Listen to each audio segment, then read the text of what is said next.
What's up, legends? Benchmark Bets is back, and today we've got a 3-game NBA playoff slate. So buckle up, I've done the homework, let's hit these and stack these wins.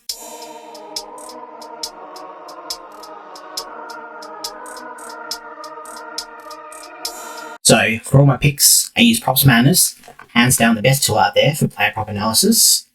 I use it daily to break down matchups, minutes, and trends. If you want to try it out for yourself, link in the description down below will get you a nice discount on your first purchase.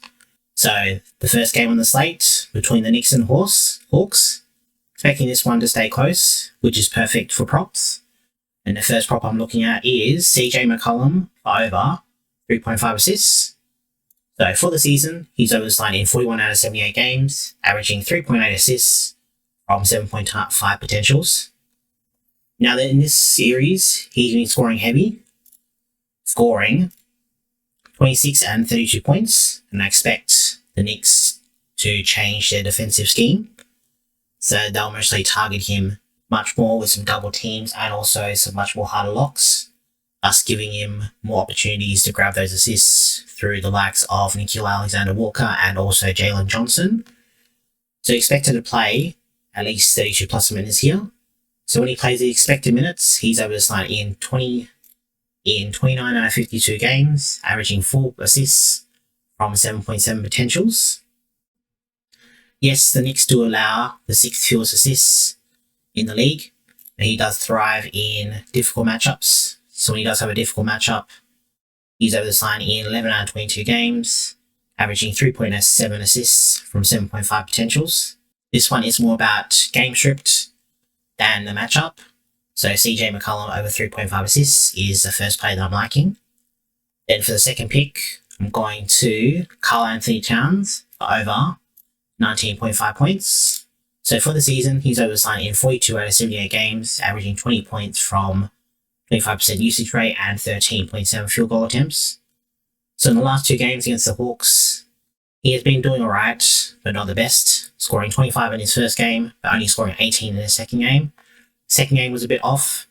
He only had a usage rate of 17.9% and he took 12 shots, but in games where he plays his expected minutes, between 28 to 38 minutes, he has a expected field goal of 14, so only taking 12 is a bit under his average.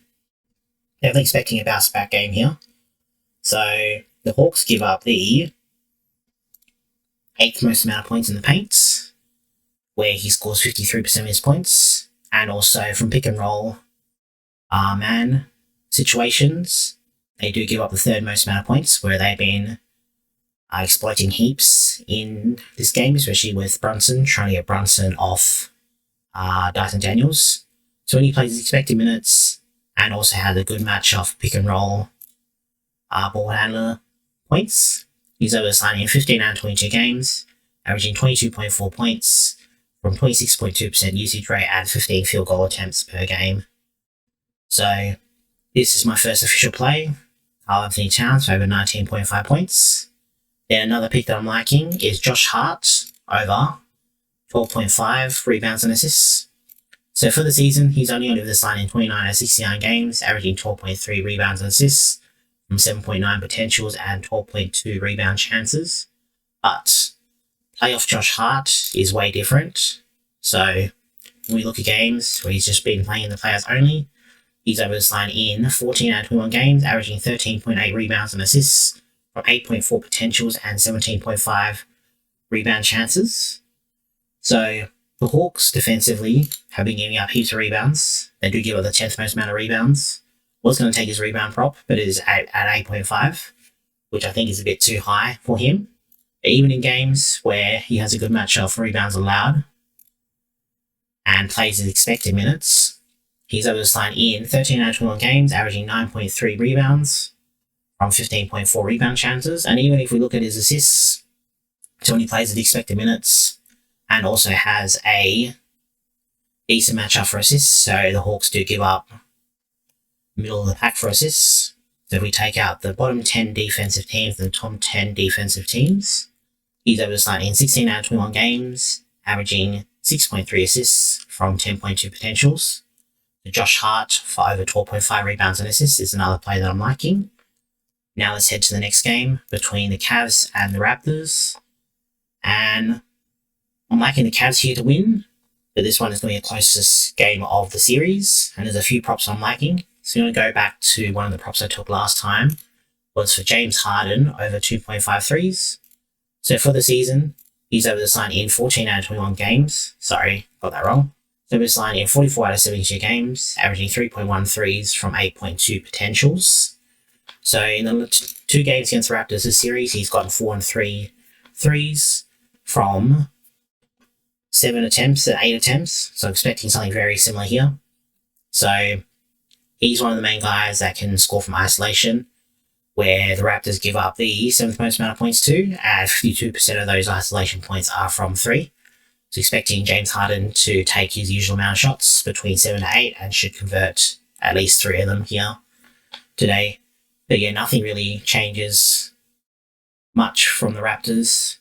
If Emmanuel quickly is back, then it might change a bit, but I do expect a similar sort of game. Expecting them to focus on Donovan Mitchell and also Mobley in the pick and rolls, and then James Harden should be free to grab those threes. And then finally, another pick that I'm liking is for Donovan Mitchell over 27.5 points. So for the season, he's over this line in 43 out of 72 games, averaging 28 points from 31.1% usage rate and 20.1 field goal attempts. So in the 2 games against Raptors this series, he's gotten 32 and 30 points. And again, they tried stopping him defensively, but they just can't stop him. He's just too good of a player. He mainly likes to score from pick and roll ball handler plays and also from free throws, where the Raptors give up the 6th most amount of points and also the 10th most amount of points.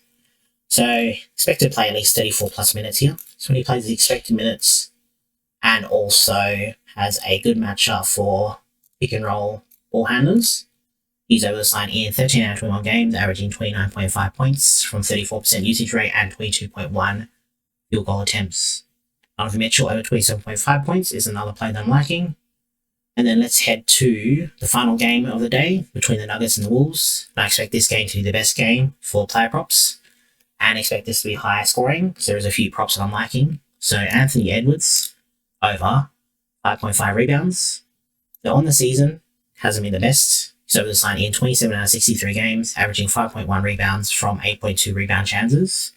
But against the Nuggets this series, he's grabbed 9 and 10 rebounds from 15 rebound chances from each. And I expect this pretty similar result here. So Gobert will mostly be trying to box out Jokic for the rebounds, and also Randall will try to box out Gordon for the rebounds, so give Anthony Edwards those weak side rebounds to grab. Not only that, in all the games this season against the Nuggets, he's gone over this line in 4 out of 5 games, averaging 7.2 rebounds from 10.8 rebound chances. So when Anthony Edwards loves the rebound, he grabs those rebounds. So Anthony Edwards over 5.5 rebounds is my second official play. Then there's 2 points props that I'm liking here. So it's Jaden McDaniels for over 14.5 points, and also Dante DiVincenzo for over 10.5 points. So both of them have a pretty similar matchup here. They both like to score from spot up, where the Nuggets give up the 4th most amount of points. The only difference here is that Dante DiVincenzo scores mainly from 3, compared to McDaniels, where he scores mainly in the paint. And honestly, they give up more points above the break compared to in the paint. So preferring Dante DiVincenzo's points over Jaden McDaniels, but both of them should be able to go over, especially with the attention that Edwards and also Randall will be seeing tomorrow.